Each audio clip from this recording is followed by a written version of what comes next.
Yo, what's going on YouTube? And welcome back to Goal Line Hockey. It's your boy Kevin Forte, and we are taking a look today at the Vancouver Canucks signing their former 2019 first-round prospect Vasili Podkolzin to an entry-level contract.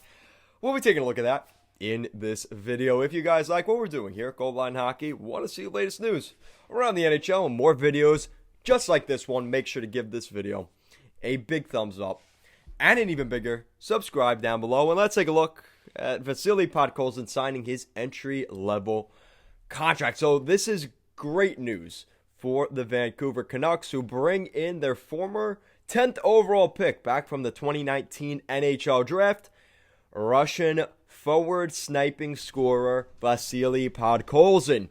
This is great news for the Vancouver Canucks, who are a team that we're seeing is changing of the guard. I mean, this is good stuff for the Canucks. A Canucks team that, for the most part, has been in a little bit of a rebuild and starting to go on the upward trajectory. Now, I know a lot of you Vancouver Canucks fans do not like me too much. I get it, whatever. You don't agree with some of my takes, that's fine. That's why I wanted to make sure to talk to you guys today, just to talk to you, because I know how much you love me. So, like I said, 2019, that draft was kind of interesting because I remember them talking about this. I remember making videos about Vasili Podkolzin maybe being the second overall pick in that draft, or the third overall pick, or a top 5 pick. And he slid all the way down to 10. And there were a couple of reasons for that. One of them being maybe some off-ice antics, which some general managers, the second they hear that, they're like, all right, we'll pick another guy. They just don't want anything to do with it. Or it's because of the length that they have to wait to sign Russian players like Vasili Podkolzin, when they're already signed in the KHL, because they have to at least wait till the end of that deal in the KHL before they come to the US or to North America for the NHL. And a lot of teams don't like that. I mean, you've seen it before. Teams like their guys from the Western Hockey League or the CHL up in Canada in the juniors, because those guys can sign an entry-level contract the day after they're drafted, and there you go. They could play that next fall. That doesn't really always work out that way for guys that play overseas in Russia. And this is one of those things where Vancouver knew, hey, you know what? We're still kind of rebuilding. We still have some wingers on our team. They just had the emergence of Brock Besser that summer, who was, rookie, a finalist for Rookie of the Year alongside Matt Barzal. Barring injuries, he may have won that trophy that year.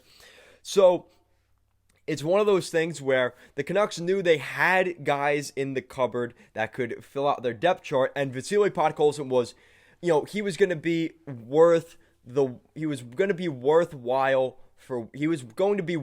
wait, because they knew they wouldn't get him right away. And they mentioned when Vasili Podkolzin was drafted, they said, listen, we've seen this before. Guys like Evgeny Kuznetsov, Vladimir Tarasenko, they did not come to the NHL right away. That was why they fell in their draft class, was because of that KHL deal. So we could see something like that here for Vasili Podkolzin. Now, the question is, will it pay off for the Vancouver Canucks? I know they are hoping he will.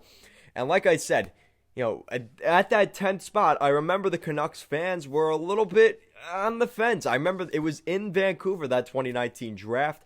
And a lot of Canucks fans were like, I don't know how I feel about this. You could hear some honestly, genuinely happy fans that Podkolzin was selected, and other fans that were like, there's a reason this guy slid in this year's draft. Why did we take him?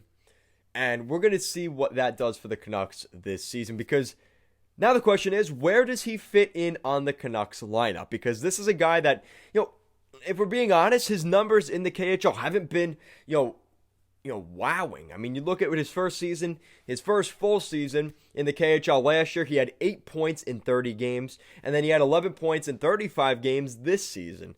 Now, there was also times where he played in the VHL, the KHL's AHL, the farm system team. We did see that sometimes at this point for Vasili Podkolzin, but a lot of people are making the argument that because of the politics of the KHL, that the fact he was going to be going over to North America this summer, that maybe the team in the KHL was not that invested in Vasili Podkolzin, knowing he was going to leave them this summer anyway. So that is something you could throw into the argument. We saw what Niels Höglander did for the Vancouver Canucks at the beginning of this past season. And the question is, could we see some of that similar spark coming from Vasili Podkolzin into the Canucks lineup in that top 6? And that's a lot to ask for a young 19-year-old coming over from Russia. But if we know anything, Vasili Podkolzin on a smaller rink, Jim Benning is expecting him to actually play better here in the States or in Canada, in Vancouver. The expectation is he will be playing better on a smaller rink compared to the KHL's, awfully bigger rink size. And the fact that he has the size, he's a big guy, 6'2" something, he's a big boy. So he's going to be able to fit into the lineup for the Canucks. That's the expectation by Jim Benning. But he's still going to have to work for his position on the roster just like every other player. And Jim Benning went on, he made sure to harp on that fact as well. So let me know what you guys think in the comment section down below. Where do you think Vasili Podkolzin, the former 2019 draft pick of the Vancouver Canucks, fits in this lineup? Does he fit in the top 6? Does he fit in the bottom 6 and work his way up? Or does he maybe play in the AHL for a little while?